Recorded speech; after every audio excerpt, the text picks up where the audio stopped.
Vamos então à segunda parte do capítulo 16. Nós vimos na primeira parte o André Luiz falando sobre a educação dos filhos, nessa sintonia e como é feita a educação e como é feito o relacionamento no lar. E nós paramos na hora que ele está falando da dificuldade dos pais em relação àqueles filhos que estão em sintonia com espíritos menos esclarecidos, com espíritos diferentes daquilo que os pais gostariam que eles tivessem, espíritos encarnados e desencarnados, e os pais não conseguem, às vezes, educar, não conseguem auxiliar esses filhos pelo afastamento que acontece. Aí foi aqui que nós paramos. Todavia a escola edificante espera-os, quer dizer, a vida, né? A reencarnação vai fazer com que eles se modifiquem nas linhas da civilização para restaurar-lhes desde cedo as noções de ordem superior diante da vida, exalçando os conceitos de elevação moral imprescindíveis ao aprimoramento da alma. A vida vai se encarregar dessa modificação, desse aprendizado. Transfiguram-se então os mestres comuns em orientadores dos aprendizes que, se atentos ao ensino, se fazem médiuns temporários das mentes que os instruem, através do mesmo fenômeno de harmonização das ondas mentais, porquanto o professor ensinando torna mais lentas as oscilações que despede, enquanto que os alunos aprendendo fazem mais curtas as oscilações que lhes são peculiares, verificando-se o necessário ajuste de nível para que a permuta dos agentes espirituais se faça com segurança. Então nós vamos ver aqui médiuns temporários, por quê? Porque esses alunos, esses espíritos vão temporariamente retransmitir aquilo que esses professores estão ensinando, enquanto estiverem nessa sintonia. Então esses professores vão ter as ondas mentais mais lentas, os alunos um pouco mais curtas, para que haja essa sintonia, para que haja esse entrosamento, né, e se feche o circuito para o aprendizado, para que haja um equilíbrio, né? Os discípulos que fogem deliberadamente ao dever da atenção, relaxando os compromissos que abraçam, permanecem ausentes do benefício, ligados a circuitos outros que lhes retardam a marcha na direção da cultura, por desertarem dos exercícios que lhes favoreceriam mais dilatada iluminação íntima. Então, aqueles que se afastam do roteiro que se propuseram, né, que não estão ali dando atenção para os ensinamentos que estão recebendo, eles são os indisciplinados, né? Eles estão ali desertando da oportunidade que estamos tendo. Vamos lembrar Emmanuel lá com o Chico, quando ele coloca para o Chico que ele precisa de 3 coisas, né? Disciplina, disciplina e disciplina, para poder se desenvolver. E além da escola, surgem para os rebentos do lar terrestre as obrigações do trabalho profissional, em que a personalidade segue no encalço da vocação ou soma de experiência que já conquistou na vida, onde ele vai desenvolver os talentos que já tem, que já desenvolveu em outras vidas, vai continuar desenvolvendo, ou vai começar a desenvolver novas atividades, né, em uma reencarnação para desenvolver uma outra atividade que não desenvolveu em outras encarnações. Então ele vai ter um começo ali mais difícil e depois nas próximas encarnações esse talento vai se desenvolvendo e vai aparecendo mais.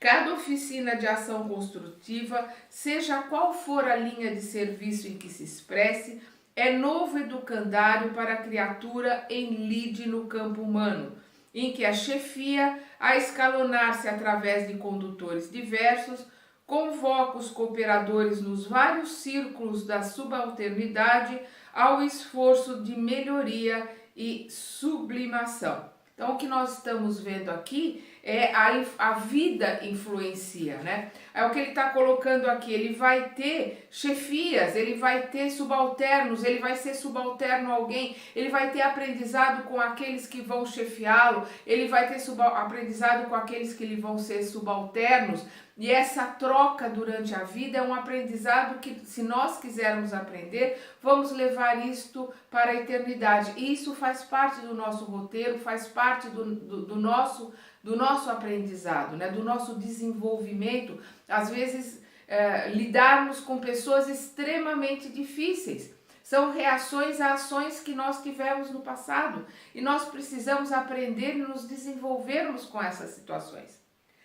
Ainda aqui vemos por intermédio da mesma ocorrência de harmonização mental os que orientam, erguidos à condição de espíritos protetores, e os que obedecem, transformados em instrumentos para determinadas realizações.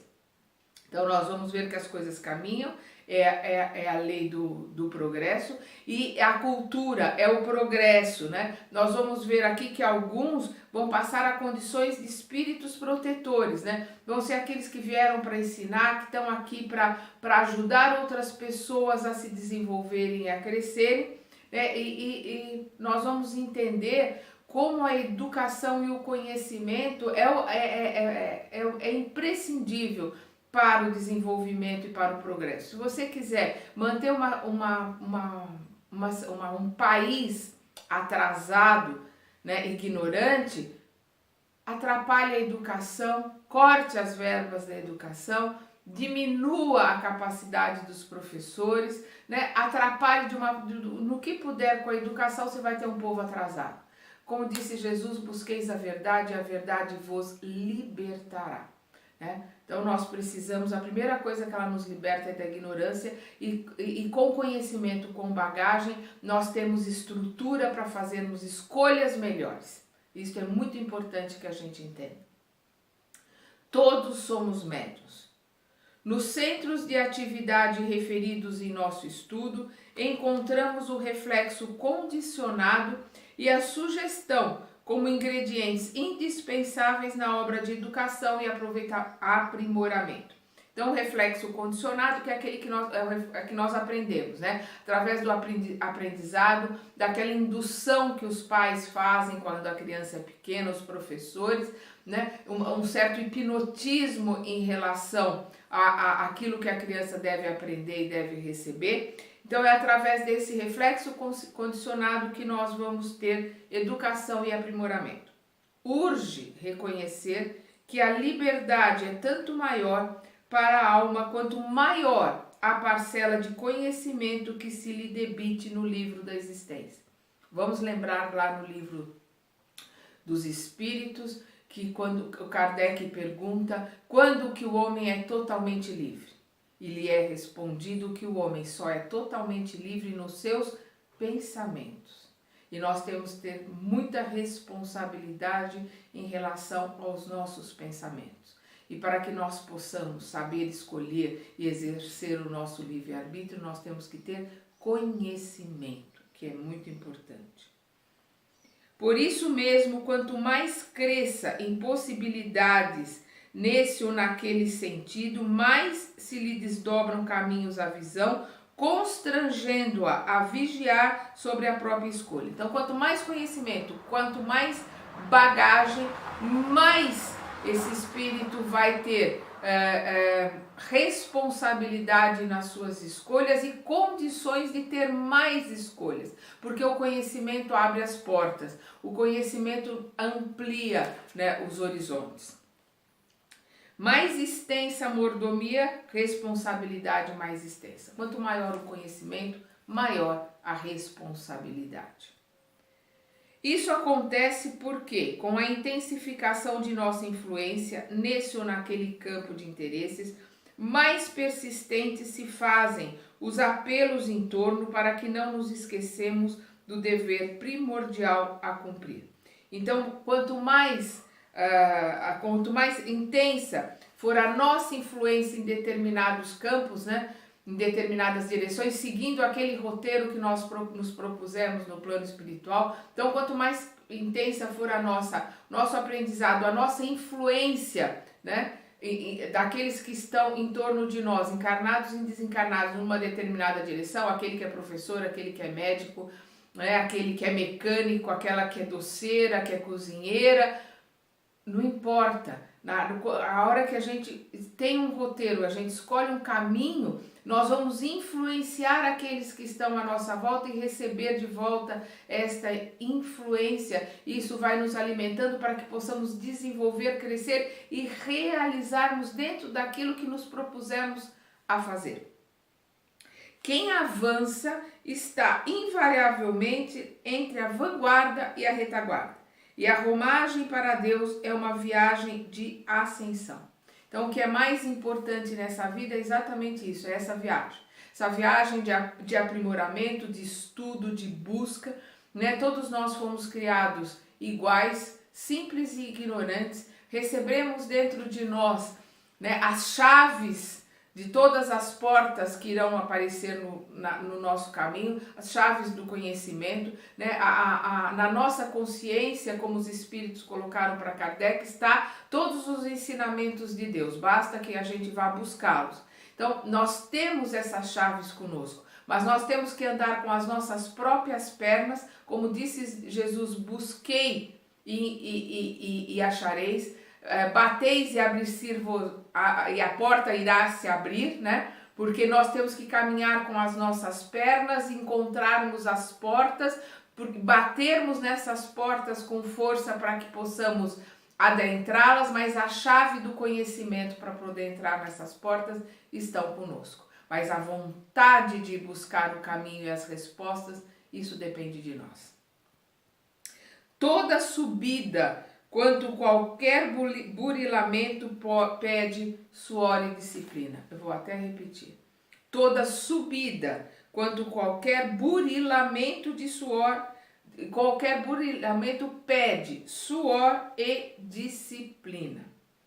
Todo estacionamento é repouso enquistante. Então, todo estacionamento, a gente pode ficar estacionado? Pode, milênios, milhares de encarnações parado, estacionado, que nem o cachorro correndo atrás do rabo, mas é o que ele diz aqui, é repouso enquistante, ou seja, é o repouso formador de quistos, formador de tumores, formador de doenças, né? Água parada apodrece.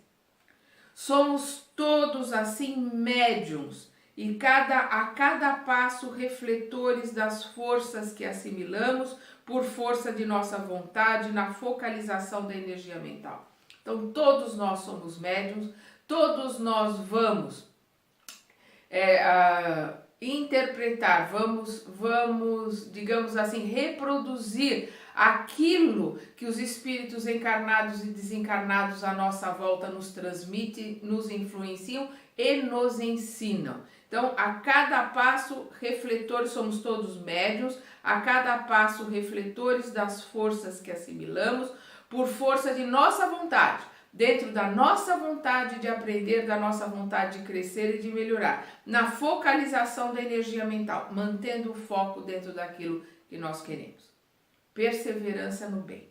É imprescindível recordar o impositivo da perseverança no bem. O comprazimento nessa ou naquela espécie de atitude ou companhia, leitura ou conversação menos edificantes, estabelece em nós o reflexo condicionado pelo qual inconscientemente nos voltamos para as correntes invisíveis que representam.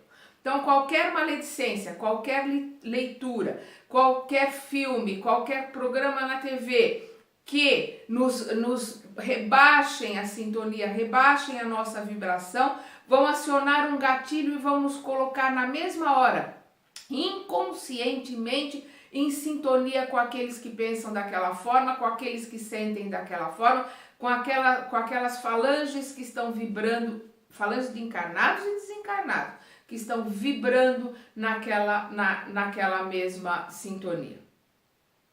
É desse modo que formamos hábitos indesejáveis, pelos quais nos fazemos pasto de entidades vampirizantes. Eu vou repetir.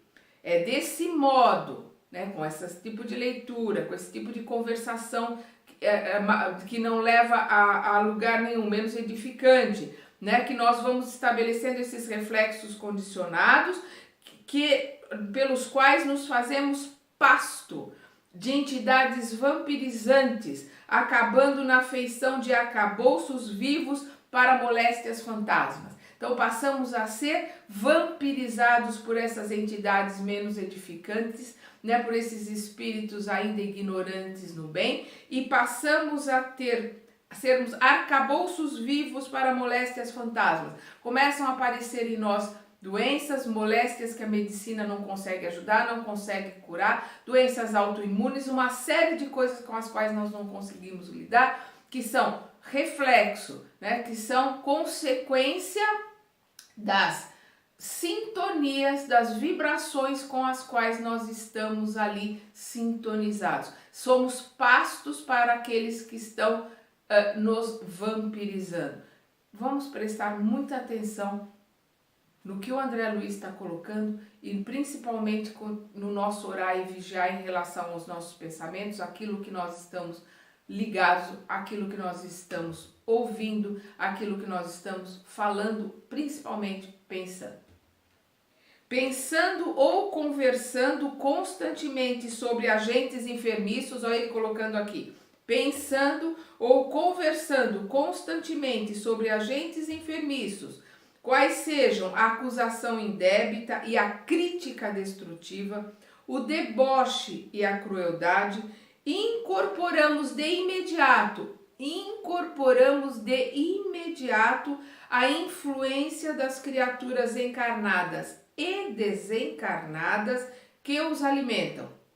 Porque o ato de voltar a semelhantes temas contrários aos princípios que ajudam a vida e a regeneram se transforma em reflexo condicionado de caráter doentio, automatizando-nos a capacidade de transmitir tais agentes mórbidos responsáveis por largo acervo de enfermidades e desequilíbrios. Então, nós passamos por reflexo condicionado a sermos agentes, né, transmissores desses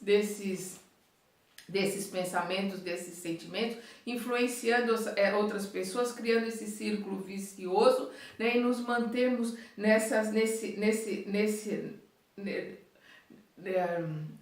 nesse raio de vibração doentia, né, mórbida, que é o que ele coloca aqui, automatizando-nos a capacidade de transmitir tais agentes. Então, pelo reflexo condicionado, nós passamos a ser transmissores. A gente transmite esses agentes, recebe de novo, fortalece esses agentes nocivos e transmitimos de novo, responsáveis por largo acervo de enfermidade e desequilíbrios.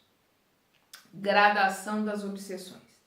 Muitas vezes, em nossos estados de tensão deliberada, inclinamo-nos para forças violentas que se nos insinuam no halo psíquico, aí criando fermentações infelizes que resultam em atitudes de cólera arrasadora, pelas quais desprevenidamente nos transformamos na vida em médiums de ações delituosas. Isto aqui é muito sério. É aquelas pessoas que por nada num jogo de futebol matam alguém, ou alejam, batem numa pessoa que nem conhece. Aqueles que no trânsito são capazes de agredir ou até de matar por uma fechada, por um nada, né? As pessoas estão com essas energias negativas, essas vibrações nocivas, e qualquer coisa fermenta, faz com que isso aumente de tamanho, que é o que o fermento faz. Vamos lembrar Jesus que um pouco de fermento leveda a massa toda. Então, um pouco dessas ações, pensamentos nocivos, dessas maledicências, dessas vibrações ruins, fermentam dentro da pessoa e acabam com tudo. Vamos lembrar André Luiz no prefácio do Nosso Lar, quando ele diz que às vezes nós precisamos de séculos para consertar um segundo de ação impensada. A gente tem que pensar muito bem nisso. Eu vou repetir isso aqui porque isso é muito importante.